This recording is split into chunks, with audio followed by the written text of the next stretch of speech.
It was just a nice family business that continued to grow. Loved what I was doing and felt I had the best job in Madison, and always will think that.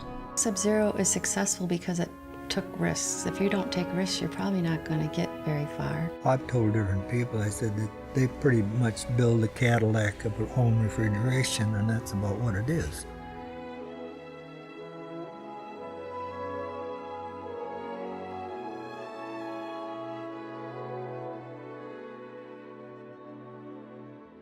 This is the story of two classic American companies. A dream that began with one man who recognized a need and possessed the spirit and drive to see it through. That man was Westy Bakke. Although his formal education ended after 8th grade, Westy became a voracious reader at an early age. He taught himself skills in electronics, mechanical engineering, and refrigeration. In 1926, Westy Bakke moved his family to Madison in search of better opportunities.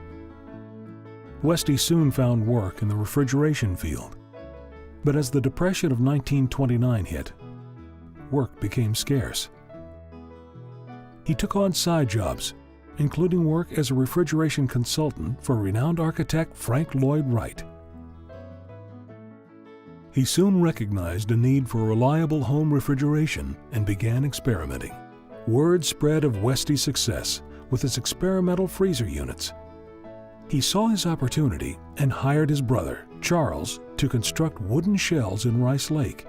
He then shipped them to Madison, where Westy and his son Bud completed the units.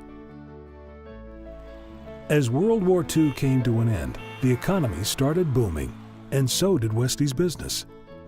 In the summer of 1945, he decided to incorporate choosing the name Sub-Zero for the below-zero temperatures his units produced.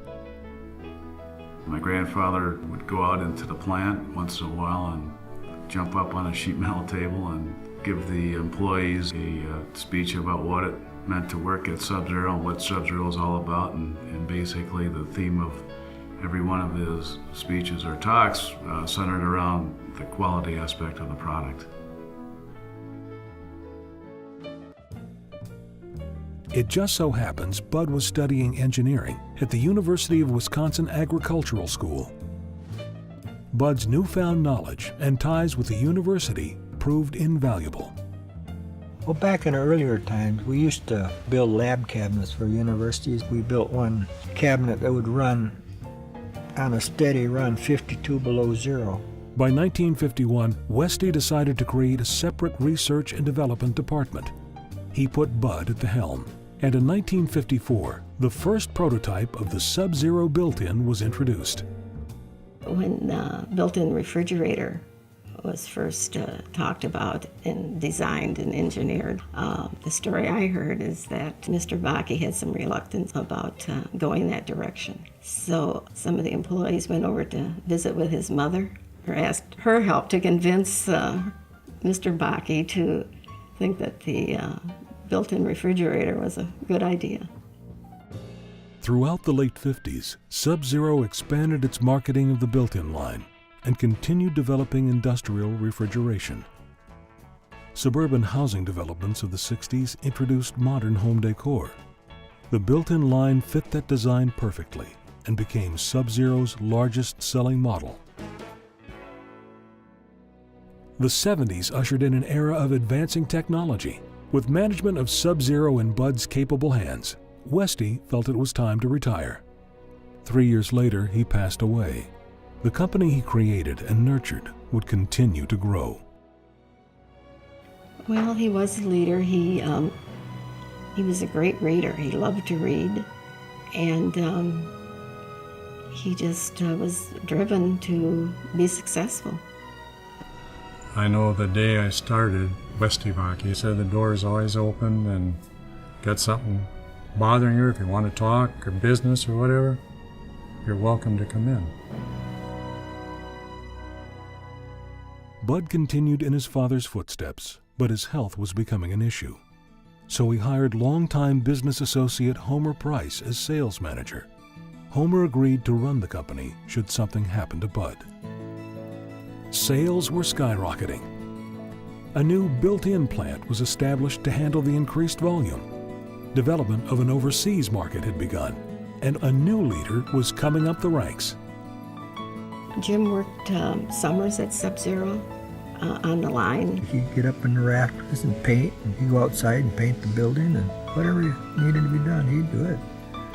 He'd work on the line. He did a lot of work on the line. He knew what was going on. When he graduated from the university, he worked for Oscar Mayer, and then Bud's health turned for the worse, and he wanted him to come back to Madison. Jim was in place to become manager of a new plant that was under development in Phoenix. As construction began, Bud's health deteriorated. 2 months before the plant's completion, Bud Bakke passed away in May of 1981. Bud had people, factory employees, come out, go hunting with him, and he wasn't beyond associating with anybody. And everybody had that feeling. As a little girl, I would ask my dad if we were rich. And he would look at me and he said, "Oh, we're very, very rich." But it's not because we have money, it's because we have each other. And that was the essence of who he was.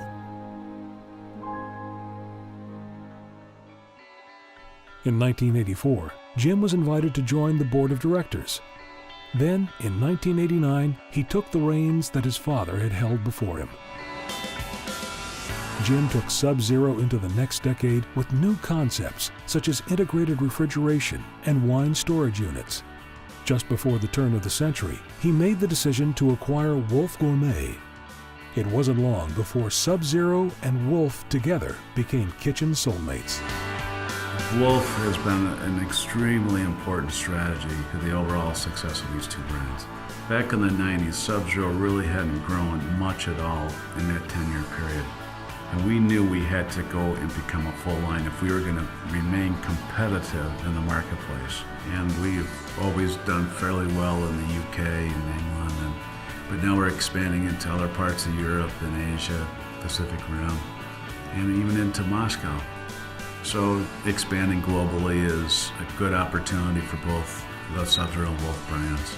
The dynamic and innovative leadership of the Bakke family is at the forefront of Sub-Zero and Wolf's success and will continue to be well into the future.